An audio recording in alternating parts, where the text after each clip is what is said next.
jërë ngeen jëf ñu ngi leen di nuyuwaat di leen gërëm bu baax am mbégte teewaat fii ci ndimbalu suñu borom ak kattanam di sant yàlla bu baax di ànd ak yéen ci seen solution TV seen émission focus tey ñu amaat Gana moom suñu Abdou Sané coordonnateur Pastef Ziguinchor am expérience parlementaire nekkoon vice-président groupe parlementaire doon ko xam ne min na assemblée nationale comme Sonko suba day dem assemblée ak opposition bi ak seen taxawaay ak yeneen sujet d'actualité dinañ ko waxtaane Abdou Sané ñu ngi lay nuyu bu baax. maa ngi lay fay di préciser ni finalement du ma gan fii sama kër la. waaw fii moom oui. voilà di la gërëm bu baax di la sant di fàttali ni Omar Bun Khattab moo nekk ci présentation Abdou Diallo nekk ci régie bi di Abdou Diallo Ablaye ñi koy gërëm bu baax di ko sant monsieur Abdou Sané waxtaan wi.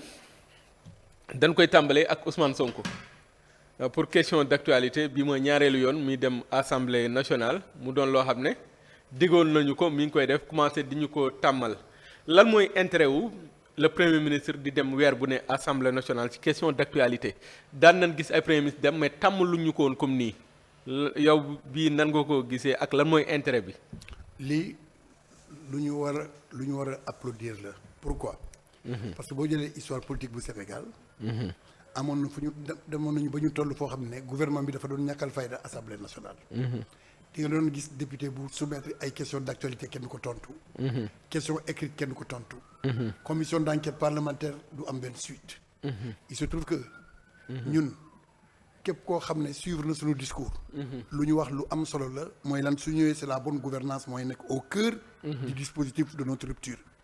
bonne gouvernance boobu ça commence par réhabiliter les institutions et leur image loolu moo indi tey les gens ont l'impression que on a un super fort premier ministre pourquoi parce que tàmmuñu di gis premier ministre boo xam ne dafay jël ay initiatives dafay imposer wu te dafay remplir carrément ses fonctions conformément à la constitution alors ci cadre boobu le Ousmane ñëw pour aider à réhabiliter l'image de l'Assemblée nationale parce que cër bu ba may député yi moo indi à chaque fois qu'il est interpellé conformément à la loi mu ñëw jàkkaarloo ak ñoom apporter des réponses donc loolu bokk na ci loo xam ne tey dafa mel ni il est un grand acteur pour encore une fois la réhabilitation de la belle image que toute constitution qui se respecte se doit d'avoir kon dem boobu mu fay dem day jox gëdd assemblée. c'est ça mais aussi nekkul day gën a jox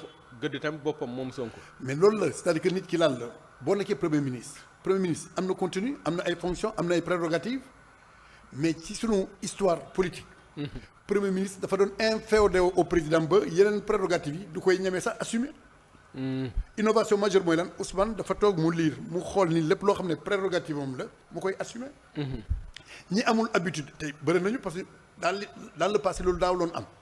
ñi amul habitude ñoom ñoo commencé sax di yuuxu parce que tàmmuñu di gis un premier ministre au premier plan alors que il ne fait que remplir fidèlement ay missions yoo xam ne fonction moo ko jox. donc les questions d'actualité du lu bees.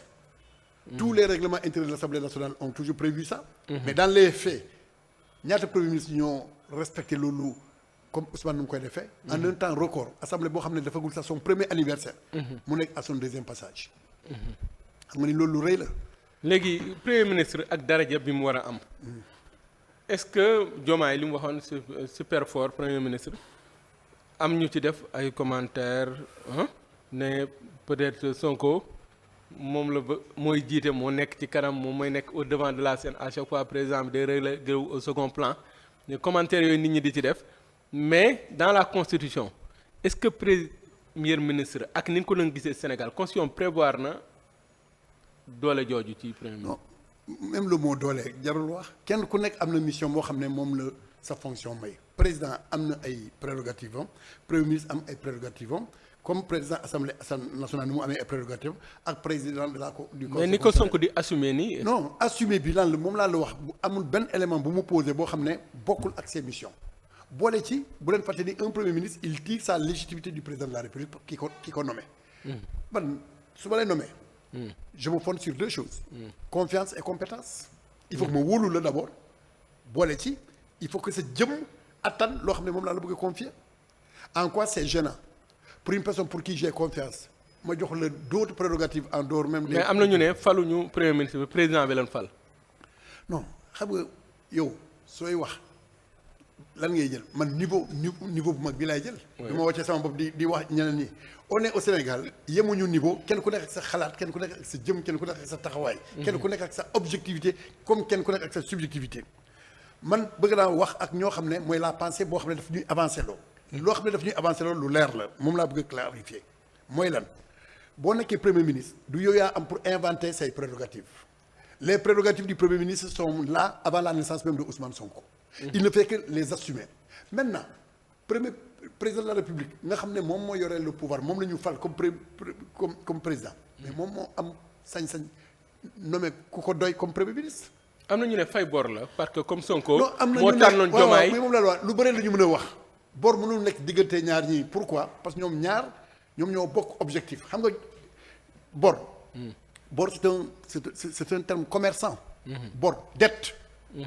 amel naa la. non. c'est-à-dire que ñoom ñaar. ñoo mës a bokk xalaat. ñoom ñaar ñoo mës a bokk moteur boo xam ne moom la ñu taal pour atteindre le même résultat. kii nekk fii kii nekk fële benn la loolu moo indi ñuy naan Diomaye mooy Sonko mooy Diomaye. parce que lan la on considère que ñaar ñi amul pour nga def. distinction mais bee fal maanaam.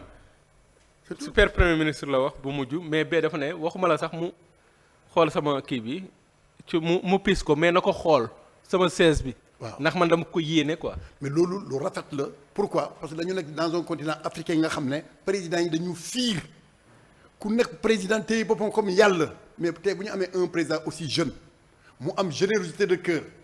ba mu démystifier son siège ne je l'encourage à regarder pourquoi parce que xeex naa pendant 10 ans pour teg ko fii mun ma ko def moom en 10 jours mu xeex teg ma fii mais il faut féliciter sentiment de gratitude mi ngi ci moom.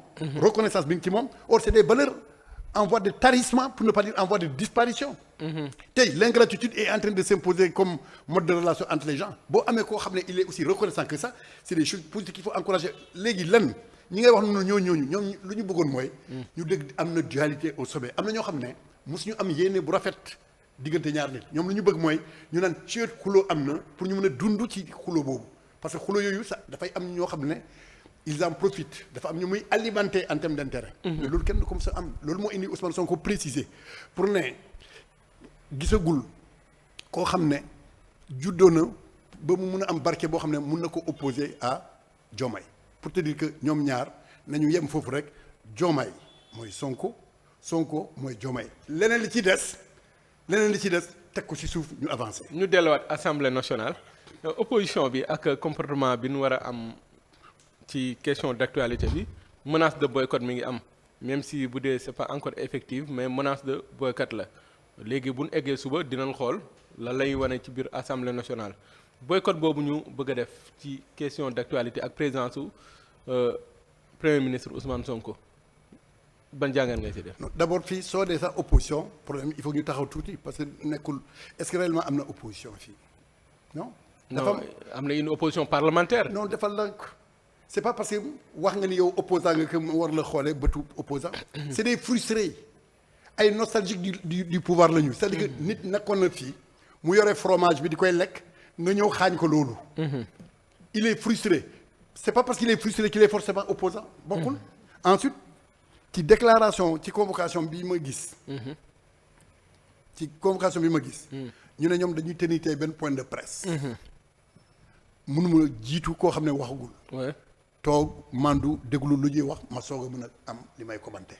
sinon heure bi su ma waxee tooñ naa leen parce que waxaguñu dara. conférence de presse la ñu convoqué après-midi bi. mais am na menace de boycott. am na menace ne veut pas dire que boycott day am nit la rek mun na xalaat ba 15h ba 16h keneen ñëw convaincre ko on ne sait jamais. léegi bu ñu boycotté woon li gën mooy lan léegi ñu ñëw ci probabilité xam nga man lan la ñu ñëw ci probabilité bu doon ni boycotté na. mais ana lu jar probabilité te dans quelques heures. ñoom ñu leeral affaire yi. man mosuma yàkkamti àdduna ku yàkkamti rek yàqule. pour man damay xaar dans 1 heure ils vont parler su ñu waxee ba pare mun naa ci retourner ma commenter point. kilifa noonu la war a mel. mais nga yàkkamti ba nga anticiper xalaatu jàmbur te kooku bu muy def sa conférence de presse tàggu la lu dul da nga lire ni un communiqué ak le lieu où la conférence de presse doit se tenir nga yàkkamti ba anticiper ci waxam ba di ci commenter tooñ nga ko. léegi le comportement de l'opposition à l'Assemblée nationale gis nañ bi ñuy def loi kii bi nu mu tudd interprétative bi gis nañ bi fa Sonko ñu koy dem ñu gis ni question d'actualité ñoom ñu ngi évoquer le règlement de intérieur ni mais ci 10 questions 2 rek la ñuy am est-ce que nekkul nii doole bi ñu amul Assemblée nationale parce que on les sent pas à part Abdou Mbow muy gën di perturber mais on ne sent pas l'opposition à l'Assemblée nationale. man déjà est-ce que nekkul ne faiblesse yooyu moo tax. non yow yaa nekk sax ci moom opposition. pour man ay frustrés la ñu et y a la différence c'est des frustrés qui sont à l'Assemblée un. Deuxièmement Assemblée proportion de temps boo am yaa koy liggéeyal sa bopp man su ma amee 130 députés. le temps bi may am ce sera proportionnel au nombre bi ba am. groupe parlementaire bu nekk.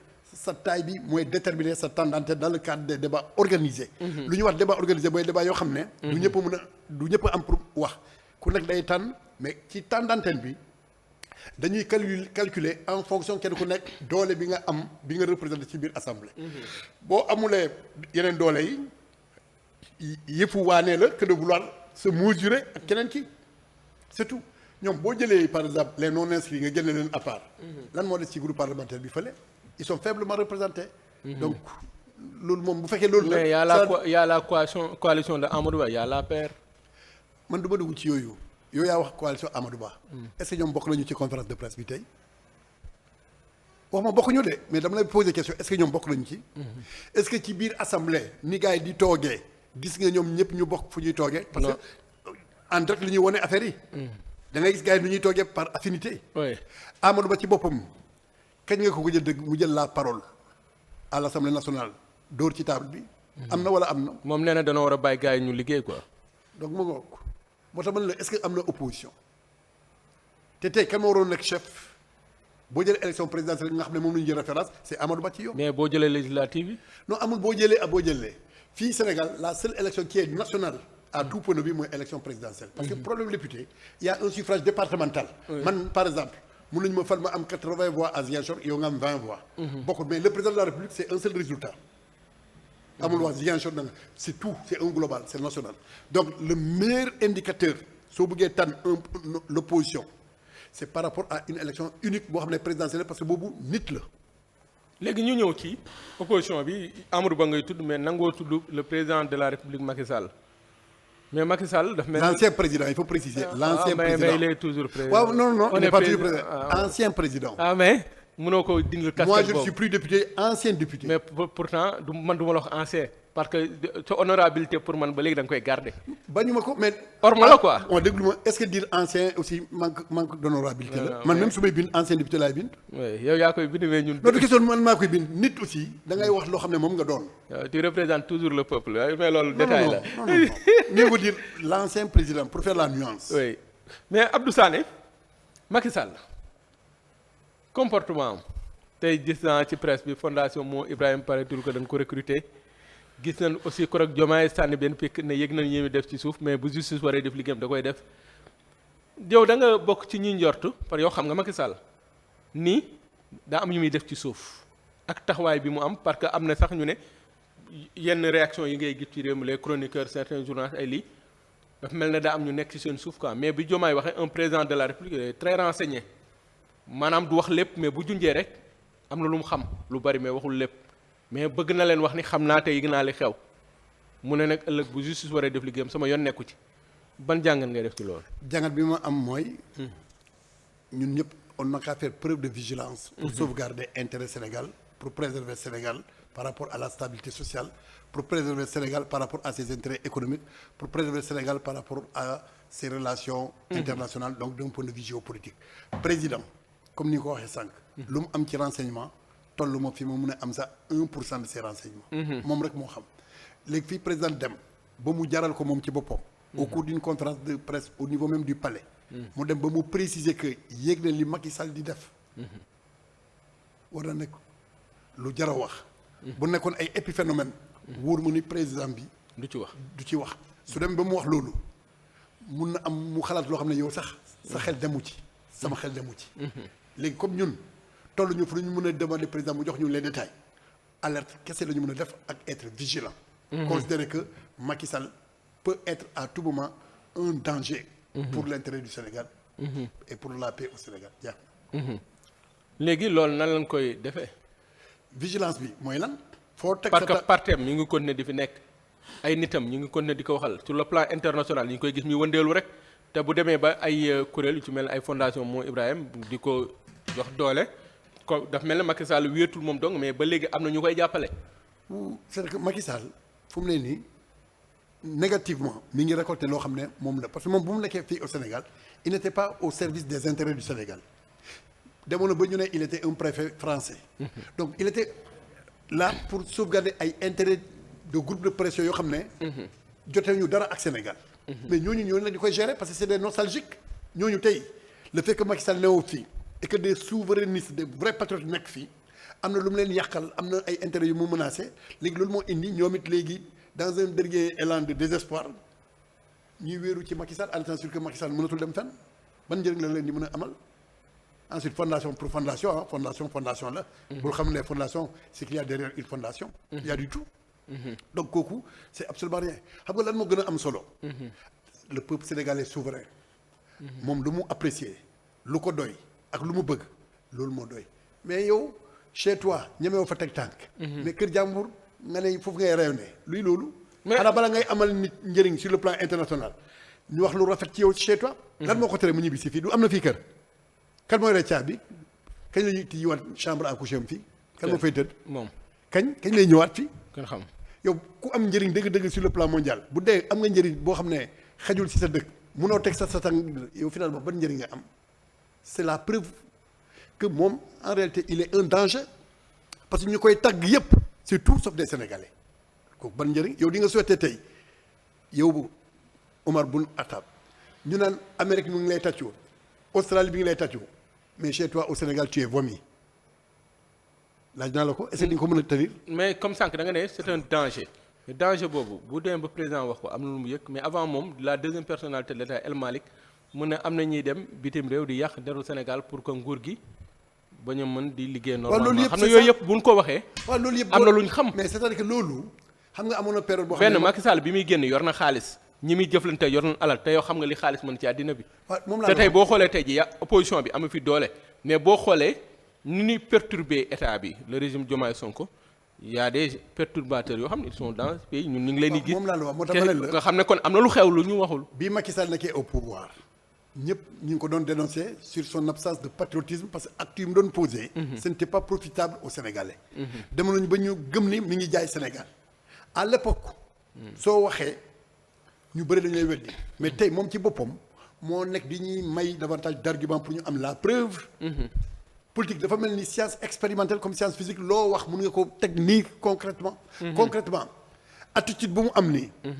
jëlul en compte les intérêts du brave peuple sénégalais.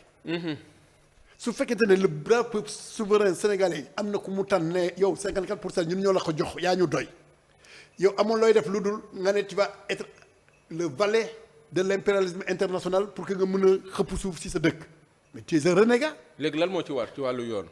non am na d'abord dañ ko bàyyi sur sa conscience deuxièmement c'est que mënu ci dara parce que c'est le peuple qui décide leneen lu mu xalaat au plan international mënu ko def sans le soutien et l'accord du peuple souverain sénégalais. donc lu gën a am maanaam mooy lan le peuple reste collé. mais le peuple peut être infiltré. le peuple est toujours plus fort que n'importe quelle personne. boo ko infiltré daf lay neutraliser. c'est comme un microbe yeneen organisme yoo xam ne am nañu immunité bu dëgër dañuy dugg mu neutraliser c'est pourquoi on parle d'immunité. donc c'est un peuple immunisé qui fait que lu ñëw te bokkul ak interne daf lay neutraliser absorber la détruire la. mais honorable voilà ñu ñëw ci wàllu justice. ok le président de la république wax na ci justice bi keroog. mu ne le peuple a raison de mettre la pression sur le ministre Ousmane Diagne le ministre de la justice quoi il n'a pas cité de nom. sur la justice. ban jàngat ngay defee am ñu ko commentaire ni y a clash entre kii dañoo bëgg a manipuler parce que le gars.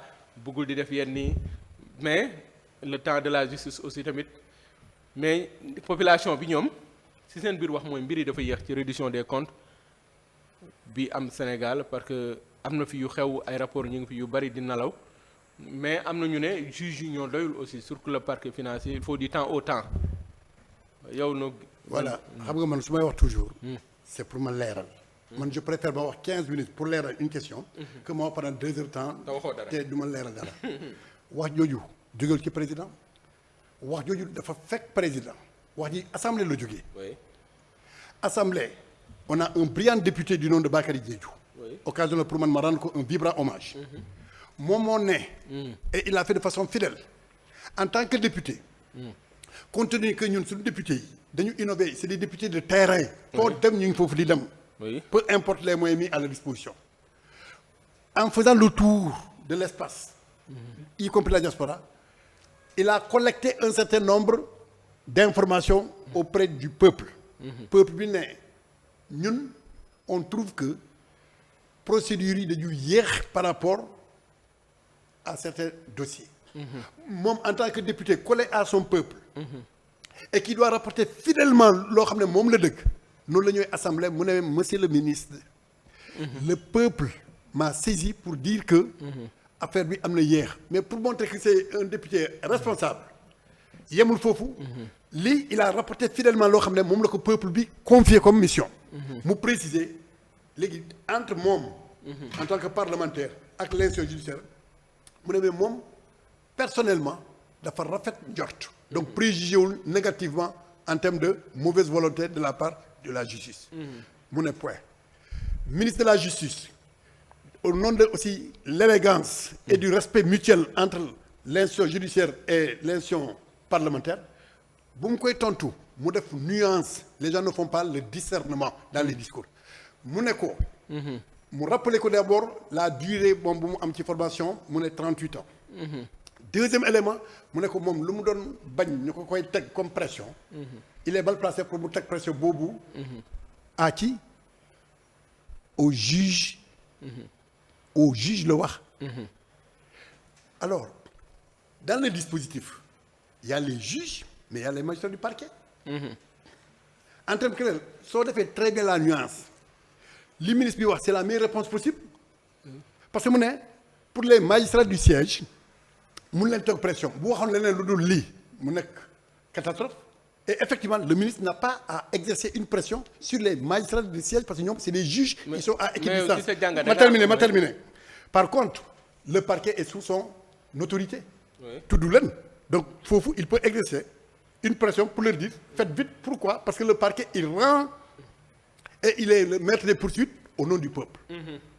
donc boo seetee grosso modo foofu la wax ji jógee léegi bi wax ji wàccee au niveau du président lors de sa conférence de presse ci le président bi précisé pour wane ni c'est le peuple qui l'a dit et le peuple a le droit de s'exprimer munoo rendre la justice au nom du peuple ba pare nga ne da ngay tere peuple bu mu joxe son avis.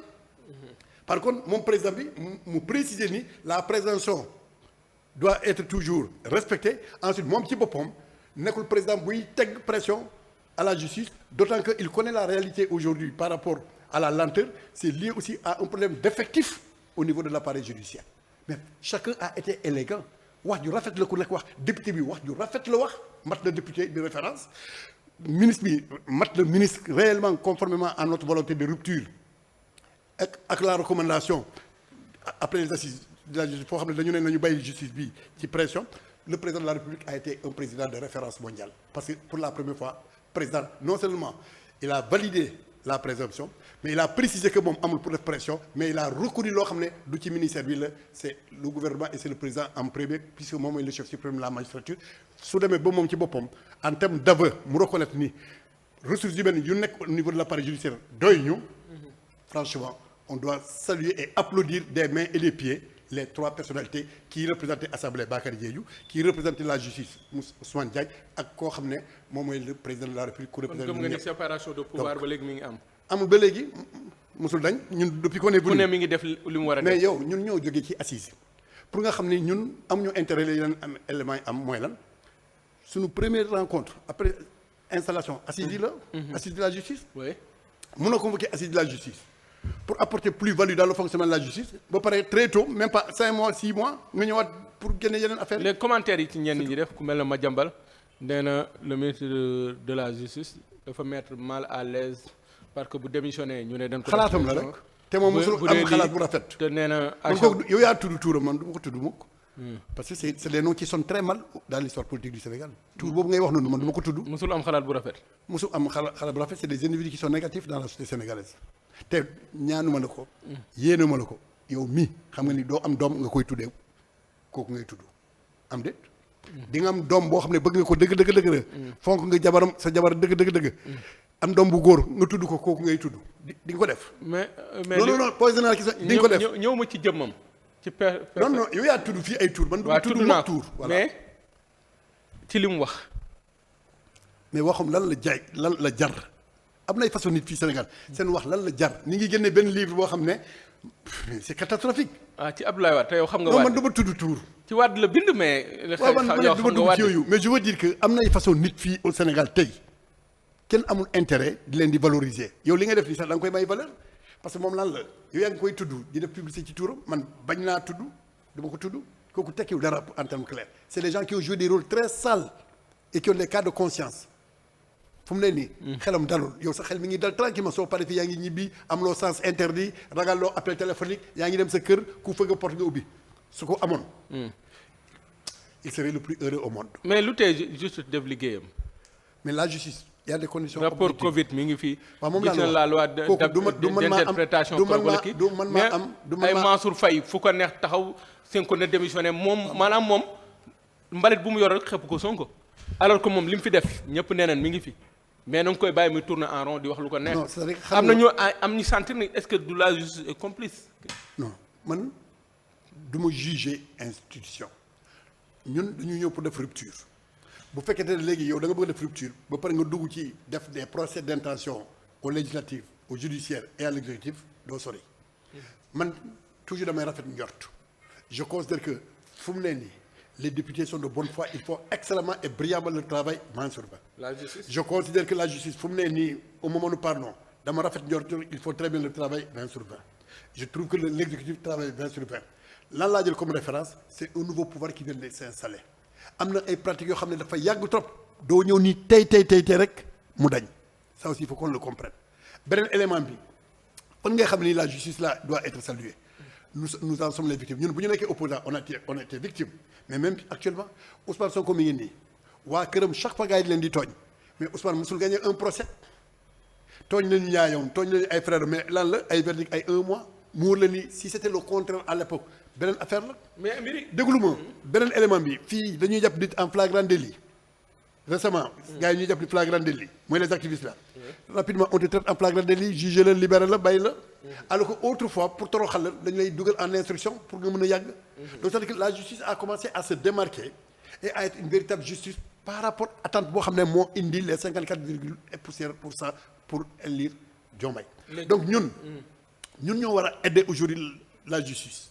à ce que élan ba mu commencé nii mu gën a jëm on a encore une justice boo xam ne dafa am jaloore dafa am fu mu jógee yombul changement un changement n'est jamais brusque changement c'est progressif petit à petit lay ñëw donc les changements du question da nga koy pousse ak dooleel da nga koy accélérer da ngay naxante di ñëw petit à petit mais on est au moins sur la bonne voie te man am naa optimisme comme quoi le meilleur est à venir. mais am na lu fi ne mooy 4000 presque 700 wala 800 milliards yi ne dañoo ñëw fekk ñu ko fi Macky Sall ak nguuram ñoo ko leboon Sonko wax na ko Cour des comptes dëggal ko mais FMI ñëw gën ko dëggal FMI démb ñi ngi fi woon léegi am na ñu ne bu loolu weesoo déjà war na am enquête mais war na am ay poursuite débat boobu nan lay defaat. kenn weddiwul non li ngay wax noonu. amul kenn ku ko weddi poursuite day am maintenant kañ lay commencer quand est-ce que le maître des poursuites va déclencher l'action kooku du yow du man c'est le pouvoir du parquet ñun nañu toog xaar mais beneen élément bii. yow pour judiciaire financier. ça a été conçu du temps de Macky Sall mais mosuñu ko mettre en place.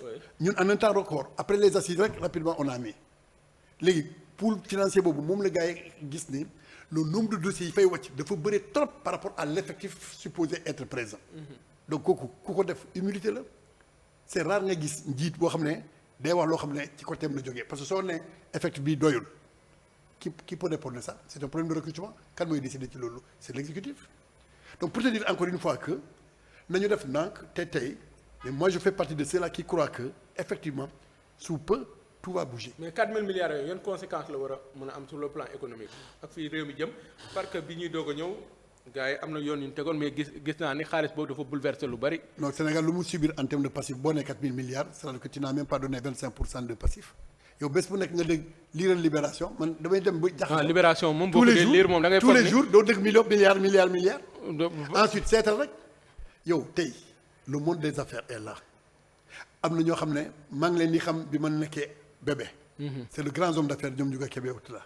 musuma dégg yeneen améwar mais des gens parce qu'ils sont griots en 10 ans ils arrivent à régler ay 400 milliards et autres là yan affaire la ñu mën a def fii tey yoo xam ne ñu ngi dox pour que ñoom en 10 ans ñu am loo xam ne des gens pendant un siècle. mais léegi li nit ñi wax na mooy xaalis boobu nan lay def ba jotaat ci looloo coow li. non boobu puisque. parce que ñoom ñu ngi def ay cautionnement di dugal ay caution mais nanguwuñu caution yi aussi de am na ñu ne nee nañ récupérer xaalis bi ne serait-ce que pour def ko ci réew mi. non xaalis bi quel que soit x Ousmane Sonko a été très clair dërëmu askan bi. dañ ko perte. par contre. am na loo xam ne xam nga ma ne la man su may wax toujours pour leeral. il faut que ñu préciser deux choses. par exemple dans les grands débats da ngay dégg di ne non tëj nit ki du tax xaalis bi ñëw. na ngay indi xaalis bi kii asaka nga bay mais tëj bi xam nga pourquoi. c'est que privation liberté la. borom alal sa première richesse. mooy la liberté. la liberté bi lay. boo ko boobu c'est dissuasif sinon lan la yow tey bu la wóoree ni au Sénégal amul tëj boo jëlee booy delloo ñu bàyyi la tu n'as rien à perdre da ngay naan kon damay tànte rek. te xaalis moom boo suñu ma jàppee boo sàccoon 1000 milliards te mënoo ko lekk amul njëriñ. non déglu ma sax da ngay naan comme su ma jëlee xaalis bi su ma ko cautionné dañ may bay je n'ai rien à perdre amul lu may ragal damay jël soo ne lii ma ne jox naa leen ko ma retrouver sama liberté mais su la wóoree nii. infraction la boo xam ne pénalement il faut nga tëdd. ba pare ñu nangu sa xaalis tëdd bi mooy indi même boo mënoon jël xaalis bi nga xalaat par 2 fois par 3 fois les conséquences donc tëj bi c'est dissuasif il faut ñu maintenir ko dañ lay tëj te du tere ñu recouvrer xaalis bi. ñu jeexal ak assemblée fa la doon ubbee woon mais fa la ñuy tëjee ak loi interprétative bi opposition bëgg nañ ko attaquer léegi bu ñu ko attaquer conseil constitutionnel nan lay demee. man xam comme yow da nga am expérience parlementaire. nan la demee yan possibilité ñooy am est-ce que ñoom mën nañ am gain de cause ci loolu. non man du ma juge conseil constitutionnel même président de la république ci boppam. il a été très clair ñun ñëpp on est à l'écoute du conseil constitutionnel ñun ñëpp même ñoom mii di def poursuite. ñoom ñëpp tout le monde écoute c'est un verdict qui est attendu. par contre la loi. du point de vue de son esprit war nga ci d'accord war naa ci d'accord lan la. war ñu protéger les gangsters les tueurs et autres personnes yoo xam ne lu mën a dégrader la vie humaine ñu ngi ko koy def. boobu moom war nañu ci d'accord. ensuite il y a une nuance à faire.